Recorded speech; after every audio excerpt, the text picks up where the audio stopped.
Welcome everybody to this edition of Attention Talk Video. I'm your host, Attention ADHD coach Jeff Copper, and today I'm here with an organizational insight for you.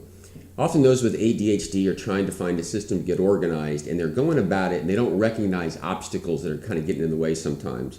And I've coached a few people and I found this actually interesting and fascinating about some things that happen sometimes. And I really just want to illustrate this here for a second, but let me kind of set the table. Often when you're organizing, you have a category of something, like maybe a file that you put, like taxes, you put your taxes in, or your electric bills. It could be a drawer, it could be a box. I like to call them containers.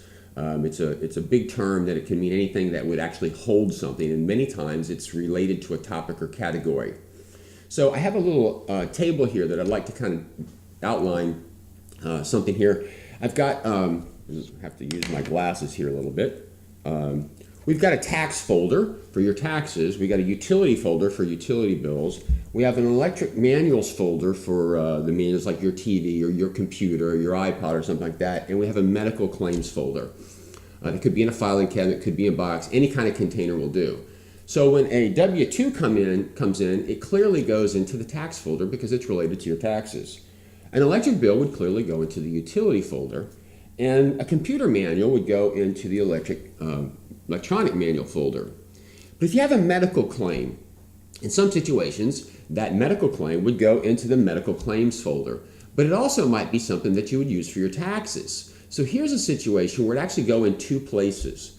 If you've got one document, it can't be in both places at the same time. So you're faced with a dilemma. You've either got to photocopy the document so that you can put it in both places, or you've got to put it in one place with a reference to the other place so that when you get to that particular folder, you know it's there. So you might get to the tax folder and go, oh, I need to get the medical claims for this year. Whereas your medical claims folder might be for multiple years, where you go and get that information. And if you photocopy it and put it in both places, often I find something happens. You get like what I call a version control problem. That is, you've got to go do something on a medical claim, and you pull it from the medical claim folder and you make an adjustment, or you do something, but you don't take the time to go do it in the tax folder. So now you've got a record that are inaccurate, incongruent. Happens all the time to me on my computer, particularly with my virtual assistant. This thing that's laid out here can also go for packing, if you will. I actually talked to people that were packing before, and they have an item. It might go in their toiletry bag, but it also might go somewhere else. And if you're not conscious of this, they end up moving it back and forth and back and forth and back and forth, and they don't really back up and say, hey, listen, this could be classified, if you will, in two different locations.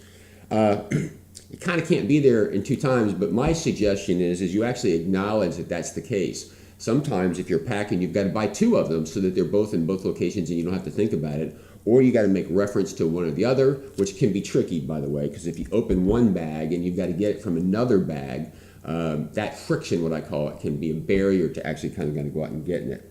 So this is a short tip or insight with you today. It's really to reveal this so that you're conscious of this. So much in coaching we talk about pause, pondering, and proceeding.